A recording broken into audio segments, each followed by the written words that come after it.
Leon, ito. Buti na lang pala, hindi ako sumama kila Mama at Meldy sa palengke. Hindi ko alam na pupunta ka. Oh, naparito ka. Gusto lang sana kitang makausap. Sakto, ako rin gusto kitang makausap. May sasabihin sana ako sa'yo.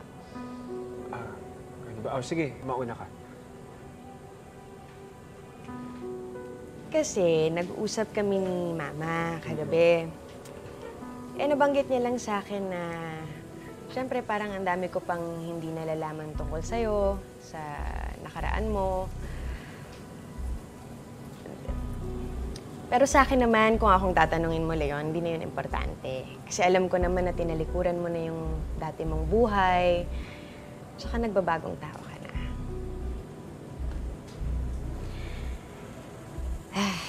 Siguro kaya din kami nasira ni Jordan noon kasi hindi na siya naging makatotoo sa akin eh. Tinago niya yung nangyari sa kanila ni Shaira, tapos yung pagbubuntis pa ni Shaira, siyempre alam mo naman, di ba, sa relasyon bukod sa pagmamahal, tsaka sa loyalty, importante din ang pagiging tapat. Ayoko naman maulit yung nangyari noon.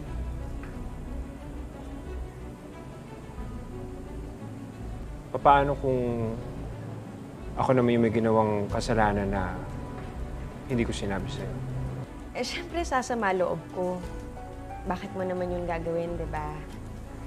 Masasaktan din ako kasi bakit mo yun isasekreto? Alam mo naman yun yung nangyari sa huling relasyon ko, tapos gagawin mo pa. Ayoko na yung maulit, Leon. Bakit? May kasalanan ka bang ginawa na hindi ko alam?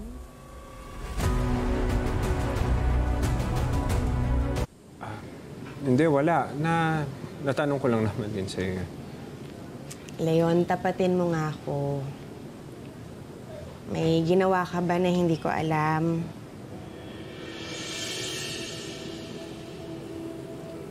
Christy,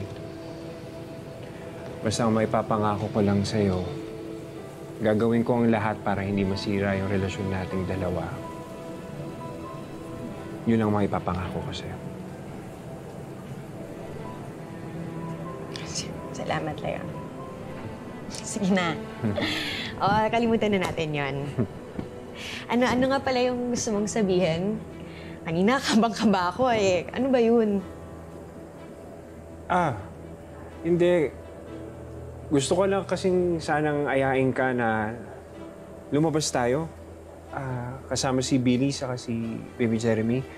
Kasi matagal-tagal na yung huling labas natin. Sakto, si Billy, sembreak sa eskwelahan.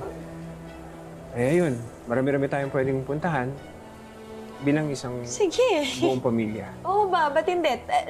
Imbitahin natin si Quago, si Kausa, pwede rin siya, di ba? Para lahat na tayo sama-sama, no? Sige. Yan. Sige.